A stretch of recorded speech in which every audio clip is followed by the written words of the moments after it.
자, 거시 모형 우리가 다시 한번 조금만 더 정리를 하고 보시죠. 왜 그러냐면 재정 정책을 할 때 이 케인즈 학파에서 얘기하고 있는 거시 모형을 잘 이해를 하지 못하면 재정 정책에서 이 사람들이 어떻게 얘기하고 있는지를 알기가 쉽지 않거든요. 그래서 한번 이걸 다시 한번 보도록 하겠습니다.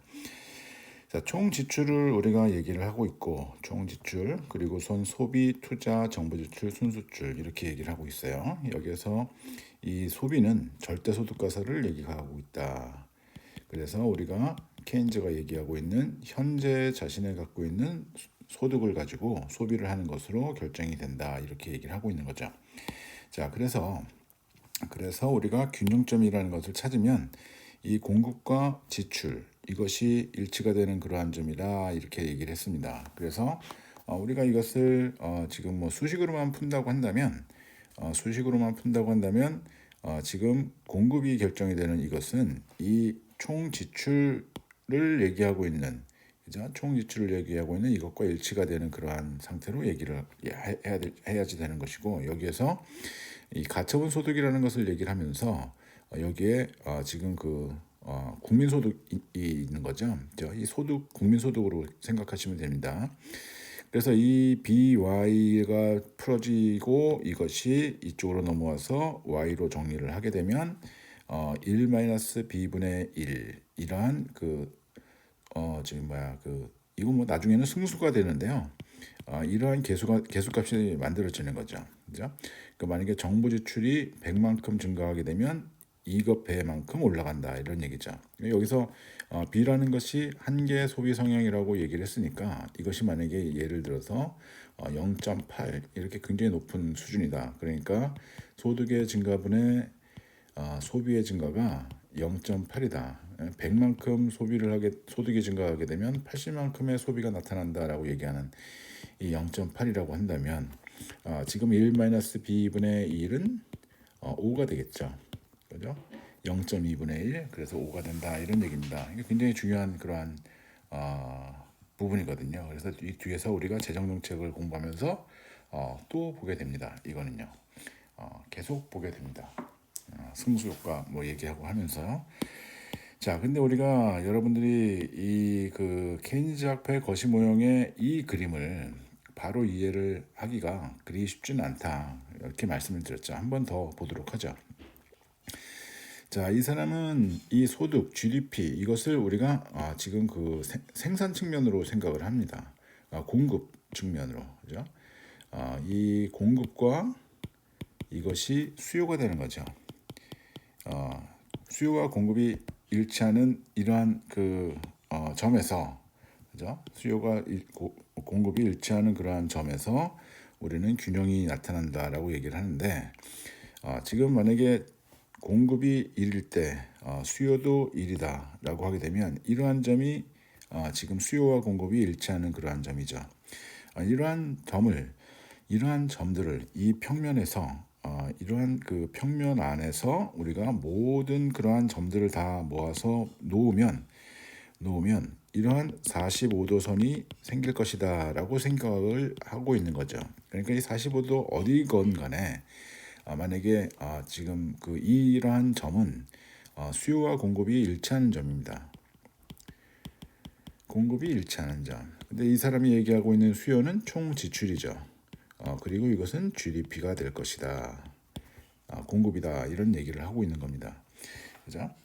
자, 이런데 우리가 지금 어떠한 얘기를 하려는 것이냐 하면 만약에 지금 이 경제에서 갖고 있는 총 지출이 만약에 이렇게 지나가고 있다라고 가정을 해봅시다. 그러니까 이 기울기는 뭐가 되겠습니까? B가 되겠죠. 왜? 위에서 보게 되면 이 기울기는 총 지출이 결정되는 것만 보게 되면 여기에서 B라는 것이 들어가게 되는 거죠. 여기 있죠, 그죠? 이 B 이것이 총 지출이죠, 그죠?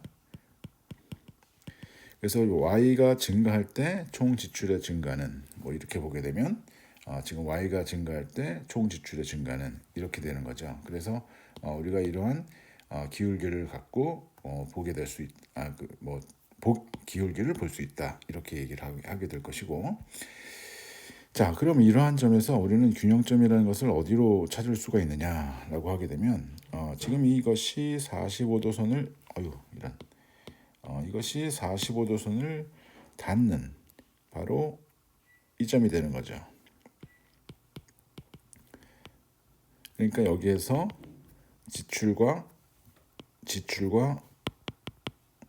이 소득이 같은 그러한 점이 만들어진다. 이러한 여기입니다. 45도선에서. 그러니까 이 점이 균형점이다 이거야. 자, 이렇게 균형점이 만들어졌다 라고 하면서 우리가 이것을 지금 이 의미를 좀 생각을 해보자. 그래서 이러한 점에서 지금 균형 국민소득이 지금 만들어지는 것이고 균형점이에요. 그죠? 균형점이 만들어지는 것이고 이 케인즈가 얘기할 때는 이 점에서 벗어날 이유가 없다. 이런 얘기를 하는 겁니다. 근데 이 생산량이 만약에 완전 고용 수준보다 더 낮은 그러한 생산점이다라고 하더라도 지금 이 점으로 갈 수가 없다라는 거예요. 완전 고용 수준으로 갈 수가 없다라는 얘기죠. 고전학파 같은 경우에는 완전 고용에서 벗어나게 되면 자원 노동의 가격의 그 변화에 따라서 옮겨갈 수 있다 이렇게 얘기를 하는데 케인즈는 그렇게 생각하지 않는다 이겁니다. 이것만 가지고서 이 그래프만 가지고서 우리가 한번 그것을 설명하게 되면 지금 만약에 YF라는 점에서 지금 생산을 했다라고 한다면 생산은 여기까지가 되는 겁니다. 생산, 그죠? 여기랑 같으니까, 그죠? 여기가 45도면 그러니까 여기가 생산이 되는 것이고 여기가 지출이 되는 거죠, 그죠?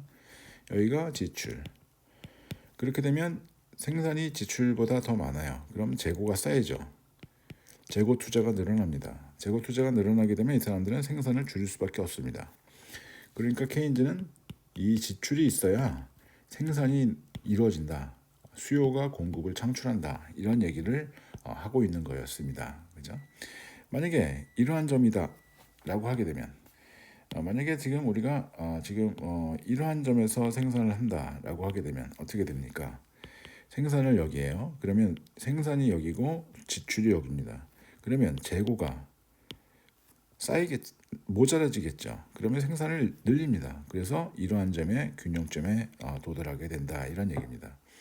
그러니까 지출량이 지금 이렇게 결정이 되어져 있다라고 한다면 이 경제는 여기에서 균형점이 발생되고 거기에서 더 변화할 이유가 없다라는 거죠. 그리고 여기에서 완전 고용 수준보다 더 낮은 그러한 생산점에 있을 수밖에 없다. 이런 얘기를 하는 겁니다. 자, 우리가 이 노동 측면에서 한번 노동 자원 시장에 대해서 한번 생각을 해봅시다. 여기에 임금이고요. 여기가 노동의 공급량, 노동의 균형량 뭐 이렇게 생각을 할 수가 있고 노동에 대한 수요, 그리고 노동에 대한 공급 이렇게 있다고 합시다.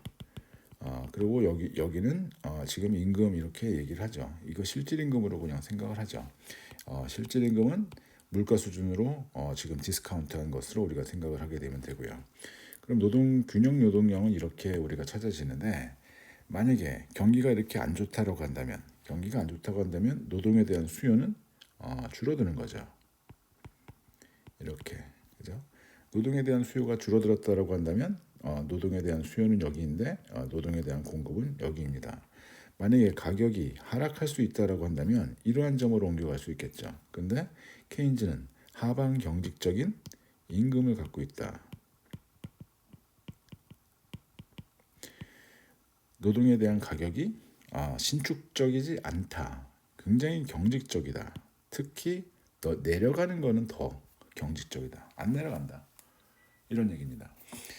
그러니까 지금 이러한 상태에서 계속 머물러 있을 수밖에 없다. 그래서 노동에 대한 공급은 여기까지인데 노동에 대한 수요는 이만큼. 그래서 이렇게 실업이 발생하게 되는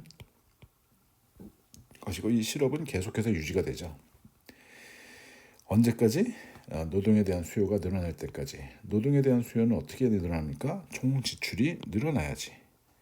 총 지출이 늘어나야지 이것이 지금 노동에 대한 수요가 늘어날 수 있다. 그래서 다시 균형의 상태로 갈 수 있다. 이렇게 얘기를 하는 겁니다. 그렇게 되면 우리는 이 다시 완전 고용 수준으로 돌아갈 수 있다. 이런 생각을 하는 겁니다. 그러면 총 지출을 늘릴 수 있는 그러한 방법은 뭐냐? 정부 지출이 있다. 이거죠. 총 지출은 소비, 투자, 정부 지출, 순수출, 지겹죠. 계속 봐서 여기에서 늘릴 수 있는 거 이거 하나밖에 없다. 재정 지출을 늘려야 된다. 이런 얘기를 하고 있다라는 얘기입니다. 그래서 이러한 그 그래프를 케인즈가 얘기하고 있는 이 그래프에 대해서 여러분들이 잘 이해를 하고 계셔야 대공황을 설명한 그러한 것이 왜 가능했느냐, 1930년대에 계속해서 왜 여기에 머물러 있었다라고 하는 것을 케인즈는 어떻게 설명했느냐, 바로 이렇게 설명한 겁니다. 바로 이렇게 이것을 가지고 노동과 자원의 가격이 지금 이렇게 지금 하방 경직적이다라는 사실을 가지고 이렇게 얘기를 하고 있다, 이런 얘기입니다. 이거 뭐 그 쉽지는 않습니다. 근데 어렵다고 얘기하기도 또 그래요. 애매모호한 그러한 경우죠. 애매모호하게 어려운.